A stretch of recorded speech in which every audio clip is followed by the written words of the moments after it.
So it's going to be a bit of a night off for David. He's going to be talking no politics at all, hopefully, and he's all going to be talking about golf. So with further ado, that is 11 o'clock, and we're going to get David Griffiths on. So welcome to the stage, David. Welcome, David. How are you doing? I'm doing better. I'm not quite as tired as I was the last few times I've been online. So yeah, I'm doing okay. Thank you. How are you? I'm fantastic. Welcome to the Niall Fraser Show, and thanks for coming on again in such short notice. And I gather you'll still be in great spirits over the result last week. Yeah, still pretty ecstatic about it all. Euphoric, I think. Yeah. So yeah, it's certainly not diminishing. The feeling of happiness certainly hasn't dissipated any. So yes, I'm still feeling very, very pleased. Right. So I brought you on tonight, and as promised, we're not going to talk too much politics at all, really. What I wanted to hear for you, let's start off with yourself.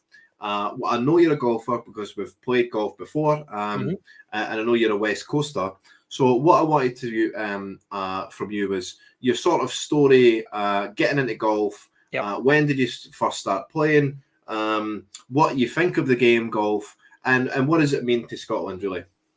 Yeah. Okay. So I started playing golf in probably the late 60s when I was just a wee lad. I lived in Troon, a short distance away from what they call the three municipal courses, which are three courses all parallel to one another. The first and 18th holes are all parallel, and it makes incredibly good use of this space. And one of the courses was designed almost exclusively for children, particularly during the summer. And so that's where I learned to play, really. And my pals and I used to literally walk around with our little pencil bags just round the corner. I remember a season ticket was £1.50. Oh, beautiful. I know, that was it. So we got to play, and we got to join Troon St Medans, as it was called, which was the junior golf club. And we just got into the game. A lot of us had hickory shafted clubs. We weren't very good. We just used to knock it up as far as we could, and gradually got a bit better, I suppose. And then Troon, of course, being a hotbed of golf, I think there are 5 golf courses in the town, or 2 just outside the town as well. I mean, it's incredible when you get the train down from Glasgow. As soon as you get to Irvine, all you can see is golf courses either side for miles, all the way down to Prestwick and even into Ayr as well. So fabulous. So that's when I started playing, and then when I became a teenager, got into it a little bit more, I realised that all you really need to do is knock it down the middle and then take a 5-iron or something and knock it onto the green. And if you can 2-putt, you're going to get a par. So you don't need to do anything too extravagant. So that's what I did, and I've never had the most classically beautiful swing, but I can hit it. As a friend said to me at school, we were up practicing, and he said to me, in the colloquialism that they used in those days, he said, "You're dead haphazard, but you hit the ball good." Okay, I'll take that. Yeah, that'll do. I'm quite happy with that as a précis of my golf game. Yeah. So I got into it a lot more when I was at uni as well, and then just throughout working life, golf was always had an involvement in business and just in what we did at weekends as well. And so, being on several golfing holidays, Florida, Portugal, Tunisia, Spain, several times, it's just unbelievably rewarding sport, fabulous. And I used to love going away. Or Le Touquet in France as well, went and played there. So I've been to quite a few places to play golf, so it's been terrific. But I'm back now in Ayrshire, as you know, and very much enjoying playing there. And in terms of Scotland, I mean, it's so much identified so closely with Scotland as a sport, and we've had some of Scotland's most successful sports people have been golfers. Looking back in my time watching the game, I started watching it when Eric Brown was this Ryder Cup captain. He'd been this great Scottish player in the 50s, very kind of temperamental. There was a guy called John Letters as well, John Panton also. All these guys were like the guys I knew of who were Scottish players back in the day. And then you had in the 60s, some of the guys like, of course, you had Tony Jacklin and these guys who were English. And then in the 70s and 80s, you had Bernard Gallagher, and then Sam Torrance, and then Sandy Lyle, Ken Brown. And of course, Sandy Lyle went on to be hugely successful, won 2 majors, a truly great player as world number 1. Then Colin Montgomery, who's almost a contemporary of mine, he came through and he won God knows how many orders of merit. So there have always been hugely successful Scottish golfers. And I remember I watched a little bit of it yesterday on Rewind, the Open in 1999 at Carnoustie, when Jean Van de Velde had a 3-stroke lead in the last, proceeded to take a treble bogey. Oh my God.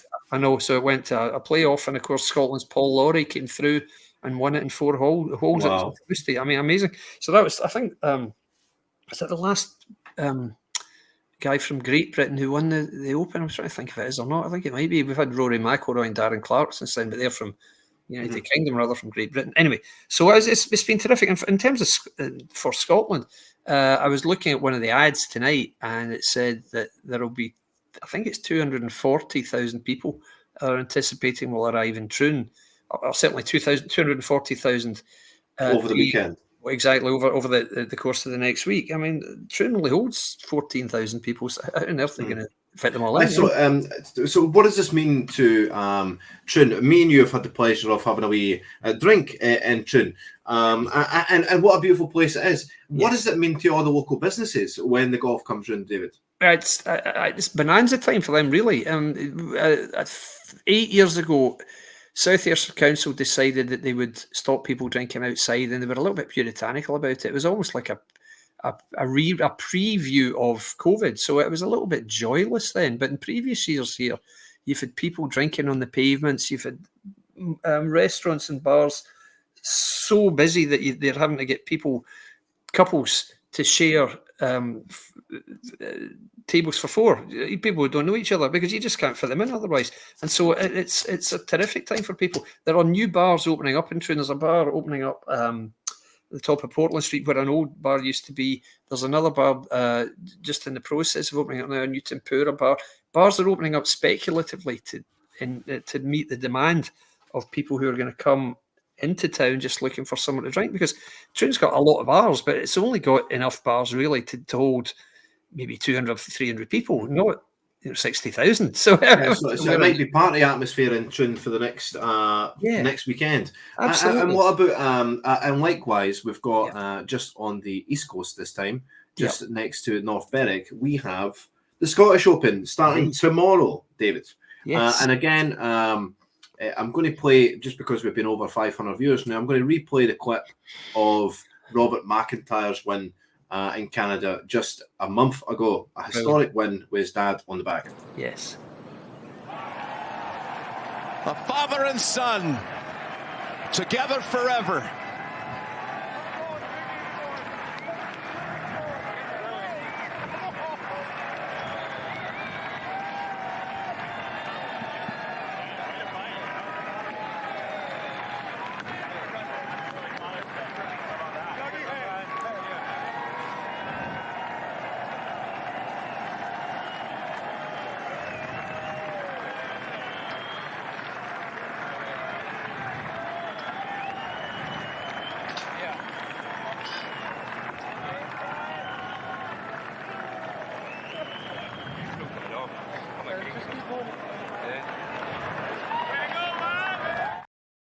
Could you imagine, David, if you had a son that played golf, and you had the opportunity to caddy for him, and he won a massive event like the Canadian Open, just how big that would be? And with his press conference afterward, the guy is so down to earth. Yeah. And he's saying, well, now my mum and dad don't need to worry about their mortgage. Yes. Fabulous. And it's so down to earth. It was truly humbling to see him win that.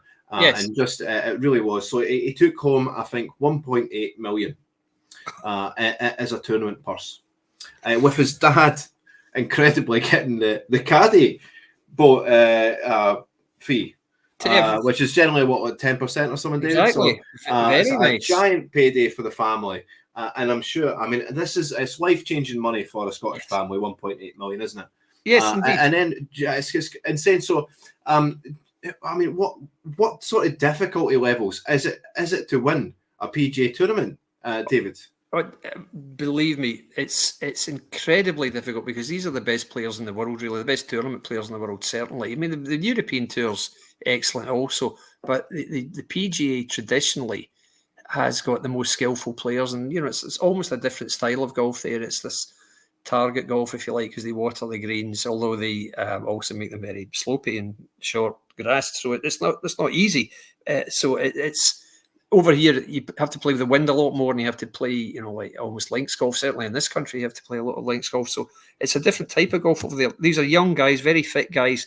You can see by the build, they hit the ball enormous distances. So it's difficult and getting more difficult every year. So for a young guy from Oban, which is where Bob is from, to go over there in his first year on the tour, he struggled a little bit. I think he struggled a bit with homesickness, and he struggled a bit with, I think, visas and stuff for his employees. I think he has had it tough because, it's not easy getting into America. If they don't know who you are, they think you're Osama bin Laden. That's what America's always been like. They're just terribly suspicious about people coming in. So that, I think, has been very difficult for the guy. But for him to get, I know he's had some difficulties with caddies, but for him to get his old dad to go over and win a tournament there, really, I mean, he was in the lead pretty much from halfway. He held on to it. And on the last day, I don't think he was ever caught. He came close to being was very close to getting caught. I was watching the last day, and it was very close. He was within one shot. Yes. So he just needed a par on the last hole. And he's had, a 2-putt to win it. And that last putt, it would have been absolutely surreal to be in that moment, David. And then to look over and say, of all people, your dad. Yes. It's just right there, David. It's just incredible. It's such an incredible story, isn't it? It's it reminds me of the old golfing films. Was it The Greatest Game Ever Played? Yeah. Have you ever seen that with Shia LaBeouf, a young Shia LaBeouf? That's right. And then, this is such a glorious time for Scottish golf, right? Yes, it is indeed. We've had a pretty fallow spell for about not the last couple of years, but before that, it's been a long time since we had any players really challenging at the top level. And it was, I think there were a couple of Ryder Cups where we didn't have any representation at all. I remember they picked Andrew Coulthard as a wild card pick once, and they only gave him one game and he lost it. So we really were struggling a bit. I think that's when Mark James was captain. Then Bernard Langer, and when he was last captain, he picked Monty as a wild card pick. And other than that, there weren't any Scots guys qualifying. McIntyre did extremely well to qualify last year after having won his first tournament. And then he got in, and of course, to the Ryder Cup, that is, and he scored 2.5 points out of 3. So he really arrived with a real splash. Fabulous. And I think that's inspired other guys. You see these names in the tour quite a lot. Connor Symon's one, Ewan Ferguson. I see him a lot, You see them a lot. And in the past, you've had guys like Alistair Forsyth and Scott Jamieson, both Rangers fans as well, incidentally. I've seen Alistair at the Rick Games before. Anyway, latterly, certainly, I think Ewan Ferguson has now won 3 times in the tour, which is, that's bloody impressive. I know Connor Symon's won as well, but for McIntyre, who did win, I think, twice on the European Tour, to go over there and win on the PGA Tour, a tournament like the Canadian Open in his first year with a 7-figure purse, wow. I mean, that's very, very impressive. The one thing I guess you could say is, well, Scotty Scheffler wasn't playing. It seems that Scotty Scheffler wins every time he tees the ball up these days. But he's not going to win every game. There's not a chance. So they take nothing away from him. It's an incredible achievement, a real top drawer achievement for a young man. It doesn't matter if he's a Moban in Scotland or anywhere else. Just for a young guy to go out there and win it in that fashion with such bravery, and the whole story attached to it. Somebody will make a movie about that one day, I'm sure of it. I'm absolutely convinced. That is on the cards, and anyone that's not picked that up should indeed pick that up. And just because you mentioned Ewan Ferguson there, just last week over in Germany, he picks up another victory. So another Scottish golfer at the PK's game. And this will segue right into the segment we're going to talk about after, but we'll talk about it. And this is almost like a more emotional win, it feels. It feels like maybe he's a younger man. It means more to him. And just hear the passion in his voice here. I honestly can't believe it. At the last 4 holes, I felt like I was in a dream. I just didn't think that this was actually happening. It was crazy. I was hitting it so well. I was hitting it so much further than usual. I just felt like I just wanted to do it for my dad, my mum, my sister, my brother at home. I love them so much, and I want to play every shot I hit it with them in mind all the time. So it's just it's such a hard game. I've been moaning like mad the last 2 months, and with also being sick, and obviously the exemption with this, there's so much weight off my shoulders, and yeah, I'm so happy. I can't believe it. I guess you just mentioned it there, the exemption into the Open. It confirmed your spot. I mean, growing up, what has that tournament meant to you, and knowing that you're going to be teeing it up? Obviously, teeing it up in Troon's just, yeah, the Open Championship was a tournament that everyone wants to play in, and you know, I feel like I could do well there, and yeah, the Scottish Open next week too. It's just such exciting times for me. See, again, David, this is golf isn't just a game of skill, ability, perseverance. It's also a really mental game. Sure. In terms of you have to be A1 and just the best mental playing there is. It's such. I mean, if you want to speak to our viewers just about the sort of mental aspect of golf, just briefly. Sure. I mean, they say that 90% of golf is between the ears. That's what they say. You have to have incredible strength of mind, really, because you know what I mean here. Regularly, I've stood on the tee and at the first hole in the home course I used to play in Troon, and you go par at the first, par at the second, par at the third, par at the fourth. I've done that several times. Now it gets to the fifth, and you start thinking, right, what am I going to do? I'm going to have to get it right, and you start panicking. You know, and you need immense strength of mind to be able to keep doing that and to keep in the groove and keep hitting the shot without a mistake, because it's very easy either to be too timid or to be too reckless, and you just blow it. So it's all about, if you like, having the presence of mind and the strength of mind to push away distractions and just focus on what you're doing. This is just me playing on my own quite often at a council course in Troon.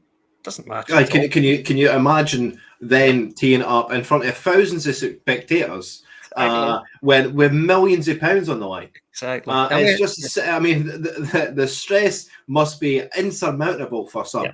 And this is why it's such an incredible game, David, right? Because it's a game of literally millimeters. Yes. You know, a millimeters can make the difference between slicing it into the trees or hooking it into the sea. You know, it's insane just the levels that golf has played at. It really is. And now that we've sort of brought all this golfing expertise and thanks to yourself, and we've talked about golf, right? I mean, Ewan Ferguson talks about what it means for him to play at Royal Troon. Yes.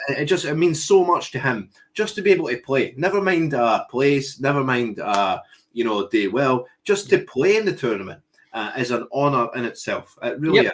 Amongst the best players in the world. The same with Robert McIntyre. They'll both be in the Scottish Open, I'm sure, and the British Open.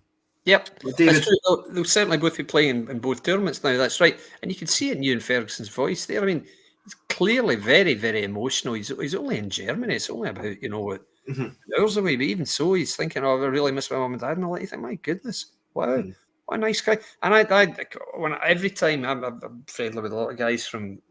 I went to secondary school with in England.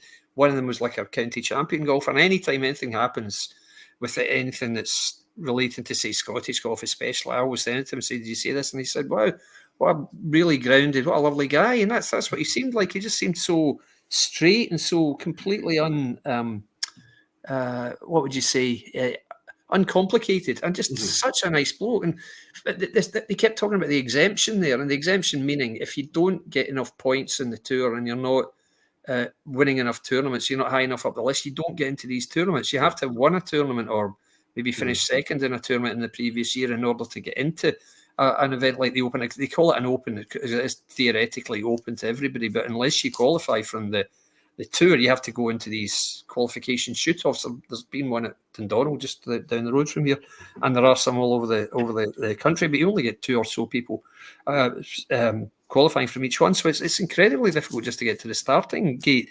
And for these guys, you can see how much it means to them just to be there, because I think Ewan was born in Glasgow, and he's obviously, Troon's very close to where he grew up, I guess, and it's such an iconic venue, and to have the Open here right in your doorstep, and to miss out on it, that would be tough, So for him, it would have been an enormous challenge, and it would have been a big thing for him, thinking, I've got to do this. And of course, that builds its own pressure. So, golf is an unbelievably difficult. I think the only thing that makes golf a little bit easier is at least your opponent can't tackle you. Well, speaking of tackles, I mean, how well did England do tonight? Who's the sub they brought on? Ollie Watkins. They brought on Cole Palmer and Ollie Watkins. Ollie Watkins, the Aston Villa striker. I remember when what's his name, Phil Foden. I saw about an hour of the game, and Foden was terrific. His first half, he was unbelievable. He was very, very skillful player, Phil Foden. And of course, couldn't help but mention the England game there, David. But let's keep it on point, right? So we've heard for Ewan Ferguson what it means to him, just to play in the Open. Robert McIntyre, what it means to win the Canadian Open, right? So we've just off the back of 2 major wins for 2 major Scottish players who will be stars in the future, no doubt about it. Absolutely. And knew what the Scottish government done, David. They've axed 60, almost 600 ScotRail services, almost 26% of their service, on the eve of the 2 biggest events in the Scottish golfing calendar. It's unbelievable to me the dissatisfied, the almost disregard for Scottish golf for one. The disregard for Scottish businesses too, because you know as well as I do that North Berwick and all the surrounding villages and towns are going to have a massive boost to their revenue over the next weekend, just with the golf coming through town. You know, last Scottish Genesis Open, 72,500 attendees over the 4 days in the east coast of Scotland. Fast forward to next week, we've got the British Open. And your neck of the woods, the good old Troon, Royal Troon, and that is going to be another mammoth day for the West Coast. It's going to be a mammoth weekend for the West Coast, and for ScotRail to act services just prior to this, on the eve of the Scottish calendar, I think it's unacceptable, David. I don't know. Absolutely. I mean, I think it's no great surprise, because what it seems like is that the employees of ScotRail have been more or less emotionally blackmailed into carrying on working long hours and overtime just to keep the services going. And I think eventually they've said, we're not doing this anymore, guys. You're going to have to get more staff. And of course, the Scottish Government's got no money. We know that. And so this is, let's not forget, it's nationalised. So it's down to the Scottish Government, just like the ferries and stuff. It's all down to them. Like the same with the health service as well, teaching. All of these are Scottish Government responsibilities, and there isn't an ounce of, as we know, of any kind of financial or business nous in the Scottish Government. So they are constantly at the risk of having disputes like this. The one thing they've always said in Scotland and the SNP in the last 3 years is, oh, we haven't had a single day of strikes in the NHS. Yeah, because you bought them all off. You just paid them loads of money just to stay at work. And the service is still absolutely terrible. Whereas with these guys, well, they're not, presumably these guys are probably asking for an awful lot more money and they're not getting it. So they're saying, fine, okay, in that case, we're not going to work overtime. I mean, this is prior to the ballot even being done on industrial action, David. This is purely down to there not being enough drivers. And as we've seen earlier in the show, I'll bring up the image again, just so you know, Nicola Sturgeon happily displaying in her COVID mask, ladies and gentlemen. Remind her name. Remember the COVID mask. Look, it's even got ScotRail written on it, guys. It's even got ScotRail branded masks. Can you believe this, ladies and gentlemen? And thanks for everyone that's tuning in. Over 700 viewers now. We're approaching 800. Keep sharing if you can. I mean, just the mask alone is hilarious. Yes. But look, what we want to examine here in this picture is the date. April 1st, April Fools, 2022. Over 2 years ago now, ladies and gentlemen. And this, all the pundits, all the news pundits, everyone in the media will tell you, oh, it takes a long time to train a train driver. And a lot of responsibility is placed on a train driver. Absolutely it is. They are basically in charge, or they're charged with the responsibility of all their passengers. So it's an incredibly responsible job.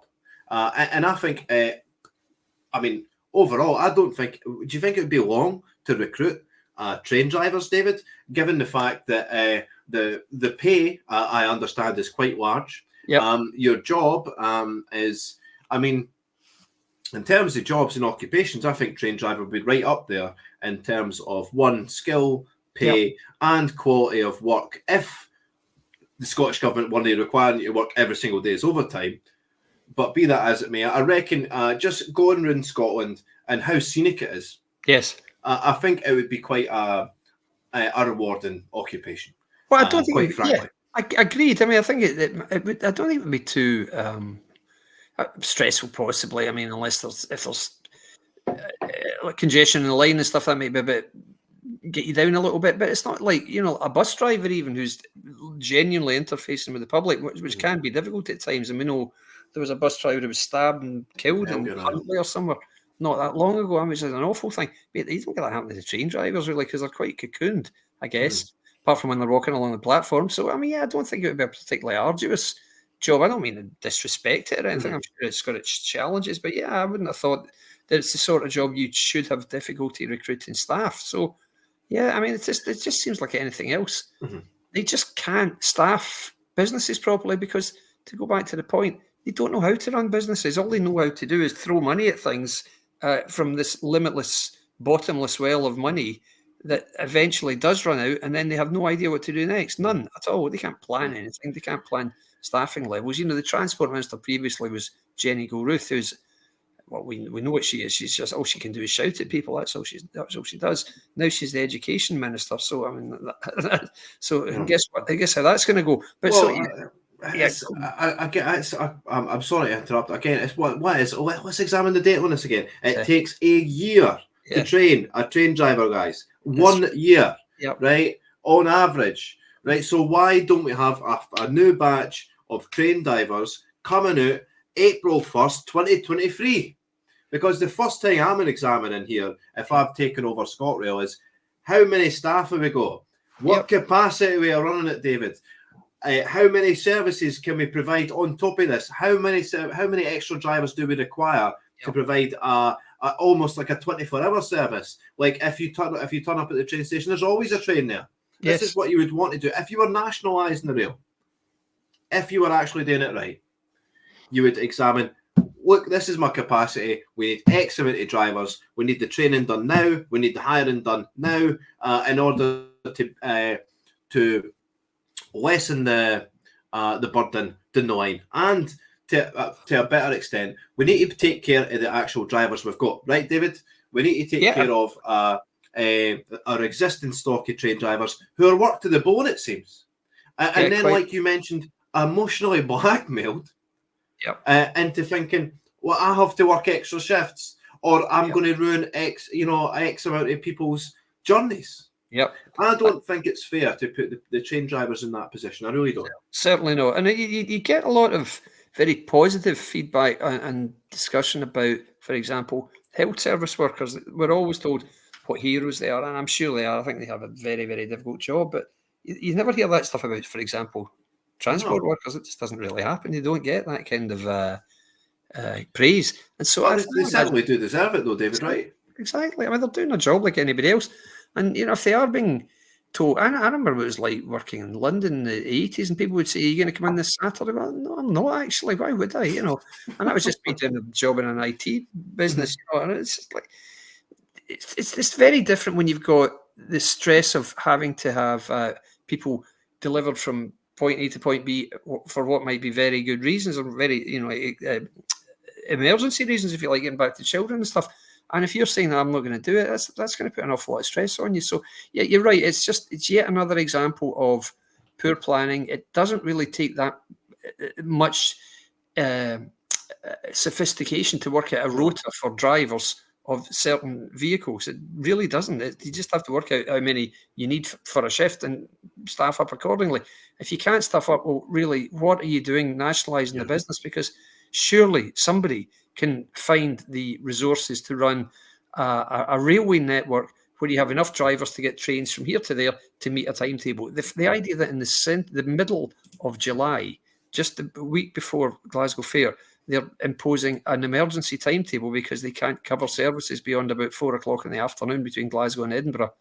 Well, I mean, frankly, that's not even close to being good enough. That's just laughably bad, pitifully bad, in fact. So no, yet another failure of these increasingly wayward people who clearly couldn't run a bath, frankly. So, I mean, it's hard to see how much lower they can go and how much worse things can get here. But, you get the feeling that it's as if they've almost given up, because we saw what happened last week. Finally, the Scottish electorate got wise to them and said, no, we're not listening to this crap any longer. We don't accept the fact that everything in the world is Westminster's fault. We can't really have that. So you're going to actually have to do a lot better than this. So they've turfed them out. They're on track to get turfed out again next year, 2 years' time rather. And I just think that they realise they've got no way of stopping this, and they're on an inexorable slide to oblivion, because I just don't see what could stop it. The only thing that made the Labour voters go across to the SNP in the first place was, firstly, the second Iraq War, and secondly, the Better Together campaign, where they were seen sharing platforms with the hated Tories, and they used all that and whipped them up into a frenzy and got them to vote for another party. And that was what, from 14 years ago. So 9 years ago was the first time they really did it in the general election. And in the 3 elections since, it's gradually come down to where we are now, which is they've been very firmly rejected, and thank God they have. So let's hope that carries on to next year. And at the moment, I can't see anything that's going to change that the current trend, because it's not like there's going to be another war. It's not like Britain's going to get involved in invading Gaza or anything. I can't see them getting involved in a war with Russia either. So it's either that or something else that happens, like a joint Conservative Labour initiative, and I can't see that happening either. So I really don't think that the SNP is going to have anything to bail them out this time, and I think they're going to continue to suffer and continue to go backwards, and thank the Lord for that as well. That's all I can say. Amen, David. Well, I think thanks for coming on. You've been a spirited half an hour. Again, I did want to give you a night off with politics. You did stray into it at the end there, David. You couldn't help yourself. But I mean, the thing I really did want to talk to you about, it was simply about the golf, and exactly. I think that's the story of the weekend, right? Yes. It feels like a betrayal to Scottish golf. Yeah. This the ScotRail axing their services on the biggest 2 weeks in the Scottish golfing calendar. That's the story of the week, David, and that's why I brought you on, because we're keen golfers, and Scotland's got such a deep-rooted history with golf. I mean, there's courses that have got over 400 years of recorded golf. Yes, it's simply incredible, just how long and how storied Scotland's history is with golf. Absolutely. But again, David, I can't thank you again for coming on. If you don't already follow him, you've got his socials up on the screen, and you've done so. You've done me a massive turn in coming on, and you've managed to crank my viewers up to 950 just before the extra half an hour. You're an absolute star, David. Anytime. Anytime. Right, so that was David Griffiths, ladies and gentlemen.